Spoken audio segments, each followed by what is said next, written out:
Hello everyone, I'm Jennifer Podemski and I'm the director of Future History, a television series that follows these guys, Sarain Fox, Kris and Sarain, on a journey of discovery. It's a show about identity and politics and indigenous knowledge and reclamation and rematriation.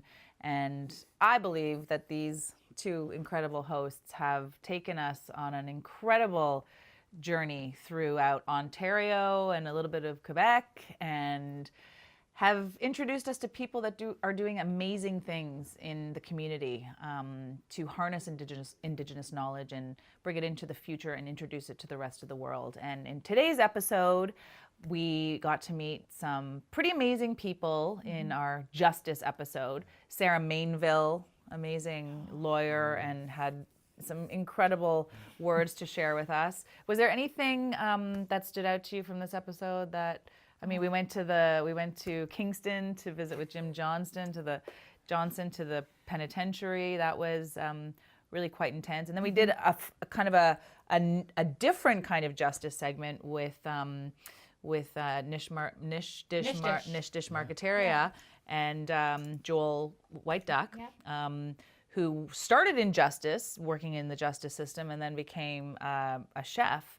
And his whole story is so interesting, how everything is sort of connected through justice and community well-being. And I think the whole episode is, I mean, just tells such a beautiful story about the interconnectedness of all of these topics that we're talking about.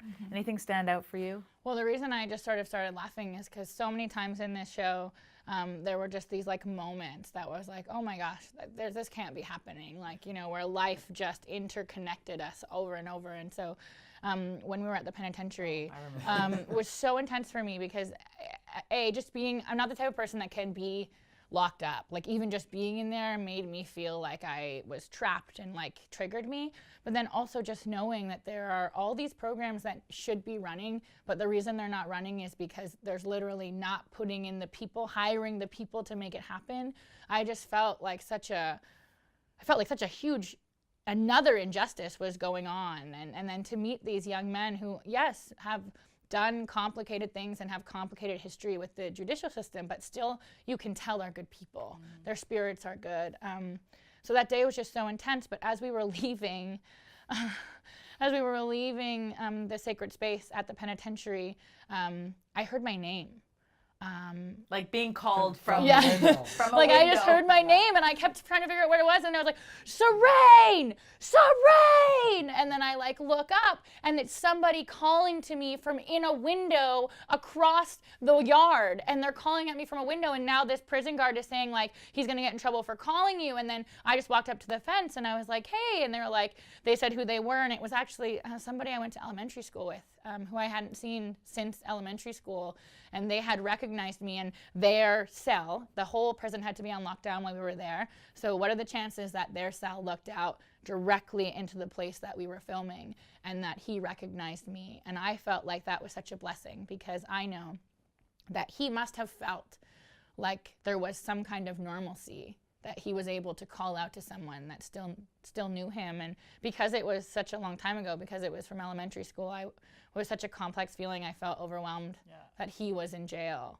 And then I also felt like, wow, this is such a small world. Yeah, it is. Yeah. And I mean, we always joked wherever we went with you that it's like no matter where we were, you always knew somebody. And that was definitely the last place that, you know, not because of the place itself, but because, you know, we didn't really have any physical contact. Like, we didn't ever see that person. We just heard the voice. Yeah. So that was, that was really, really surreal, for sure. Yeah.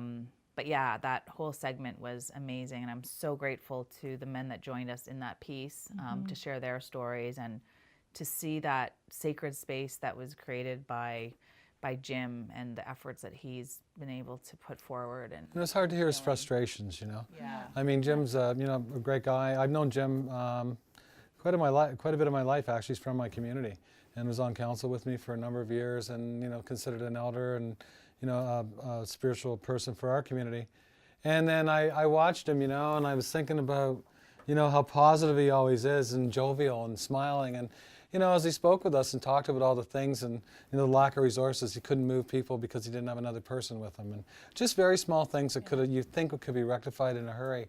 His frustrations, because he's trying so hard to give these guys another path and take them where we're all trying to get to, and the frustration he felt within him, and to get there. Was kind of, I felt bad for him, and I did worked some time in the system myself as a social service worker, and I saw the same thing when I was working with the guys in there. So I felt his too, and it was just so frustrating to realize that we're trying to go forward, but yet there's still always a block. So like when we're up in Toronto though, and they're talking about building a new community, and how that's started with food and the court system, and there's some good things happening.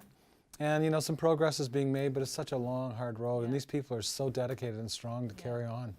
Yeah, absolutely. And I think I can't believe that, I grew up in Toronto, just outside of Toronto, and I can't believe that it's never occurred to me that every other demographic in the city has their own area. Chinatown, Little Italy, Little Tibet, Greek Town. I have never realized there's not a niche town. Unacceptable. It's unacceptable. And I really like what Joel was saying about, creating a community and what the sense of community does, how that, lifts up the spirit of a group of people, and protects people from injustice, gives them a safe space, and I hope that becomes a reality. I know he also has a lot of things working against him, and not everyone agrees with the idea or the concept, but I think everyone in this episode is really doing such a great job in their fields, and well, it's Sarah Mainville. Oh my gosh. She's this leading lawyer in Toronto. A Female. woman. I was there. Taboo, which is really hard to do. And she's actually taking on the law with treaties and Indigenous knowledge, changing the whole perspective. The system doesn't know how to handle it because it's based on on the British system, and they're looking at her and going, "How can you do this?" She goes, "Well, this is the words. It's here," and they can't fight it. So there's some great battles going on and some really interesting spots. So. And I think one of the hardest things for me while I was editing this show was, how do you get this body of work from this person? How do you squeeze it into 3 minutes? And that was really, really hard. I would sit with this footage for a very, very long time and watch it over and over again, trying to honor the stories that were shared with us. And I don't know if I did the best job in the world, but I did my best and to honor those stories. But that was really hard because, I almost feel like you should just put the whole interview on TV, because I could listen to Sarah Mainville for 2 hours. I could listen to Russ Dibo for 2 hours. I could listen to all these people just talk and talk and talk, because there's so much to learn and so much to be said. And in order to expand a conversation, you have to give people the platform to have the conversation. So, there is a bit of an irony in the fact that I'm saying, let's expand the conversation, but let me edit down your entire interview into 3 minutes. And so there's, give and take, But we're doing our best here at Future History to expand this conversation and create a dialogue and hopefully get some input from everyone watching. You can also send us videos of your opinions, and we can include it in our sequence called Talking Stick. You can email us at talkingstick@futurehistorytv.ca, and continue to visit us on social media on Instagram, Twitter, Facebook, @Future History TV. all of that. And stay tuned for the next episode of Future History. And thanks for joining us for our little behind the scenes banter. #Future History TV. Tag us. See ya.